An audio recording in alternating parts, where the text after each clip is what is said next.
salaamaaleykum nuyu nañ leen ziar leen di leen bëggee bu baax a baax gis ngeen anarchie bi nii commencé am Sénégal ak bordel bi nii nga xam ne ay nit yu tekkiwul dara des frustrés des haineux di wër ay plateau télévisé rawatina ak chaîne YouTube yi muy la presse en ligne rawatina ak bu Aïssatou Diop Fall bi muy dajale ay góoram foofu noonu ay góorum mbootaayam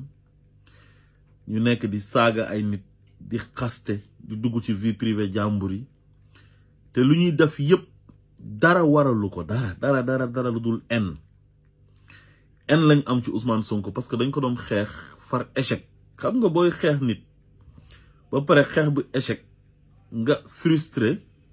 léegi sa frustration boobu noonu nag nga bëgg ko jël soppi ko benn haine boo xamante ni c'est une haine viscérale envers cette personne ba lu ñëw nga jël ko di ut occasion pour déstabiliser réew mi jàpp na yow occasion bu ñëw rek war nga ci mën a jafandu pour réew mi jaxasoo ñiy jógee fi pour nga mën a réussir sa xeex bi nga xam ne yéen a ngi ko doon xeex loolu du mos a am Sénégal te da ngeen cee tuuti loolu bu doon am na bu yàgg affaire yi Farba Ngom bii ngeen jël nii naan da ngeen koy politiser di ci profito daf ko occasion di def ay appel à l'insurrection di oo ay pël di tenir des propos ethnicistes ngeen jàpp ne loolu war na mën a sotti ba ngeen am seen revanche ci Ousmane Sonko parce que xeex ngeen ko ba sonn mu dawal stratégie gagné leen ba jël réew mi ànd ak le président Bassirou Diomaye Faye ngeen ne léegi nag li sénégalais yi dogal muy majorité bi 54% des sénégalais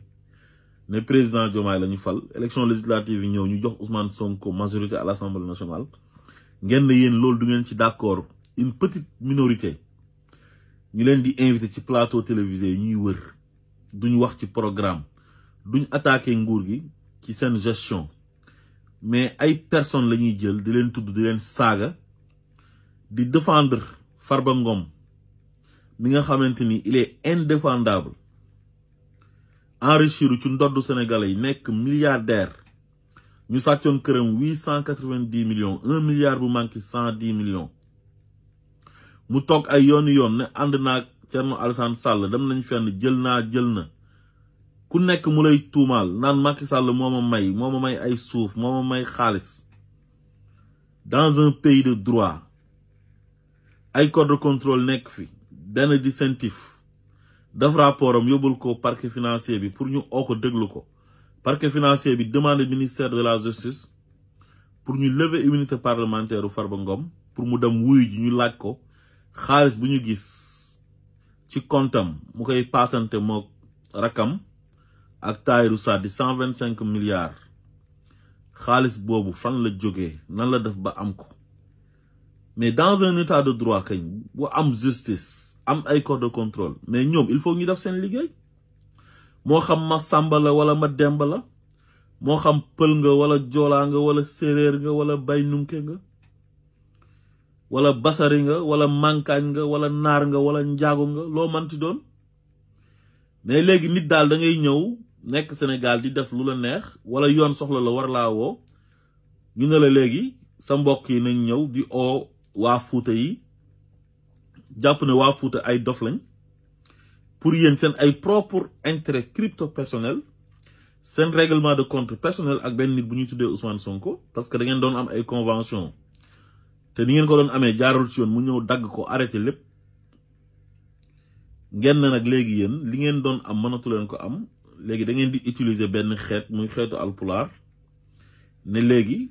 nañ ñëw xeexal Farba Ngom parce que Farba kenn waru ko oo justice dañ ko bëgg a faagaagal ma ne loolu ay yëfu caaxaan la gis nga procureur bii nii il faut qu'il soit fort gis nga bu ñuy bàyyi xel ci ne ay kuñ fi jàpp dañuy def comme li Macky Sall doon def billahi anarchie mooy am ci réew mi ak bordel lu neex waay wax lu neex waay def dinañ fi toog bëccëgu ndar kàmb ñu tudd fi président Bassirou Diomaye Faye wala Ousmane Sonko saaga leen ndey parce que buñ làmbee mu nooy defuñu leen dara dañuy continuer di def lu leen neex di wax lu leen neex gis nga temps yi Macky Sall kenn ñemewul woon laa la wax nekk biir Sénégal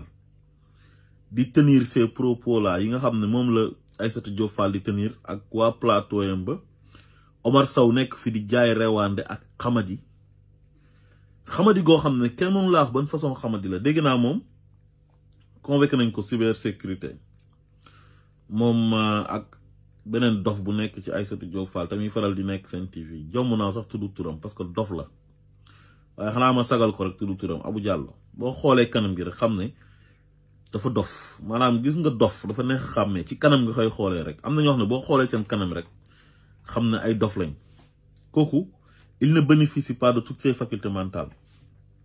ñu koy invité muy wër plateau yi ak saltewaayam tilim xasaw di wax ay waxu haine yoo xamante ni di inciter nit ñi à la haine reewaande goo xamante ni kenn mënu laa wax ban façon reewaande la. am na keneen ku ñuy wax Abdoulaye Ndiaye tamit mu ngi wër di saaga Ousmane Sonko di wax ay wax yu ñaaw gis nañ ko benn vidéo yam buy daw fan yi ci réseaux sociaux yi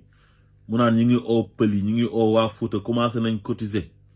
ay pël yu nekk Guinée Bissau ay pël yu nekk Guinée Conakry di wax ay wax yoo xam ne c'est des propos très très très très dangereux te loolu dans un état de droit normal bu am procureur de la République loolu nit waru ko wax ba pare di fanaan këram c'est impossible. te comme ni ma leen ko waxee ci commencement bi wax yi ñuy wax yëpp rewaande gi yëpp en rek moo ko waral en benn en ak mbañeel gu ñu am ci Ousmane Sonko ak li Ousmane Sonko fexe ba accéder au pouvoir défaite boobu moo leen jural benn frustration parce que Macky daf leen gëmloo woon ne Ousmane Sonko moom jeex na sayee dama koy éliminer tas parti ba dissoudre ko tëj ay nitam Pastef dañ koy fàtte dootul nekk ci dootul bokkati ci parti politique yi Pastef dootul exister ci loolu leen Macky gëmloo woon ba ñoom ñëpp ñu bew naagu buñ tëjee Ousmane Sonko nag ñu gën a bew ne jeex na sayee ñu dissoudre parti bi ñu ne sayee jeex na Ousmane Sonko nag jaar ci flanc yi nax leen comme ñoom doole lañ doon xeexee Sonko doon xeexee xel fexe ba candidature président Bassirou Diomaye Faye yàlla dugal ci loxoom parce que waa conseil constitutionnel Macky Sall lim leen santoon mooy ñu éliminer Ousmane Sonko éliminer képp ku bokk ci Pastef waaye wayamkuruna wayamkurullah wallahu xayrul makirin nu ñu def ba candidature président Bassirou Diomaye Faye bi jàll sax ñoom xamuñ ko même waa conseil constitutionnel yi ko jàllale ñoom xamuñ lu tax ñu jàllale ko parce que loxo yàlla moo ci dugg nit bu fekkee da ngay def ay pexe yàlla day indi yeneen pexem te pexe yooyu mooy pexe yi gën kon lii da ngeen cee waroon a jàngee xam ne àdduna doo singali benn nit ne da nga koy xeex ne tey mu dee te nit ki defu la dara lu dul nit ki mbaax moo nekk ci moom ak njub ngeen ne dëkk bi kenn du fi jubee kenn du fi baaxee dinañ ko saaga dinañ ko xas dinañ ko tuumaal dinañ ko sosal lu nekk ngeen jiiñ ko te terewul Sénégalais yi moom lañ choisir ngeen ne ba tey du ngeen bàyyi yéen da ngeen a faj dara une poignée de personnes nga xam ne tekkiwu leen dara ci réew mi doon toog di am xaalis facilement mu yomb lool parce que Macky Sall il faisait la promotion de la médiocrité léegi loolu jeex na ngeen ne nag ay saaga ngeen di fajee mbir mi bu leen neexee ngeen nekk dans l'opposition opposé wu mais pas ay insulte Ousmane Sonko moom moo ci gën a sonn chaque jour dañ koy saaga rek Ablaye Ndiaye boobu noonu man damaa foog ne moom dafa takk gàllaaj boo xam ne moom kenn du ko oo moom mook booy Abdou Nguer xaw ma vraiment su ma sañoon sax du ma tudd seen tur parce que dama leen a seexlu dama leen a jomba tudd man waaw mosuma toog nii sax di leen seetaan mais ay extrait yi nit ñi di dagg rek ngay dégg ay quelques baat mu naqari la lool yow tu te poses la question ne dans quel pays sommes-nous quoi si ban réew lañ nekk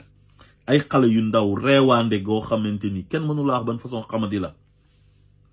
di wër ci ay plateau di jàpp ay autorité di leen saaga di leen xas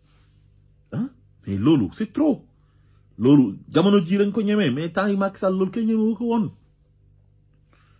te bu ngeen ko seetaanee fu muy mujjee du neex de Cheikh Tidiane Ndao loolu moo ko dal en boobu la am ci Ousmane Sonko dafa bañ Ousmane Sonko ba mu jaral ko mu génn di ko saaga ñu ñaf ko ci kaso bi mu génn ñàkkaat jom di def ay incitation à la haine di def appel à l'insurrection di tenir des propos ethnicistes di waa Fouta naan ñëw leen ngeen jàppale Farba comme ni waa Casamance jàppale woon Ousmane Sonko parce que dafa dem làqatu ji woon foofu te contexte yi sax du benn moo tax Cheikh Diane Ndao moom it ku ñu war a convoquer la laaj ko lu tax mu wax yooyu parce que wax yooyu dafa dangereux maanaam Rwanda affaire xeet moo ko taaloon ak yeneen dëkk yoo xamante ni ay problème ethnie lañ am Côte d'Ivoire loolu moo ko taaloon Guinée problème boobu lañ am ba léegi nii kon loolu waruñoo nangu muy prospérer Sénégal xam nañ ne Sénégal lu mu bindoo sax loolu mënu faa am parce que dafa am cousinage à plaisanterie ñun gëmuñ yooyu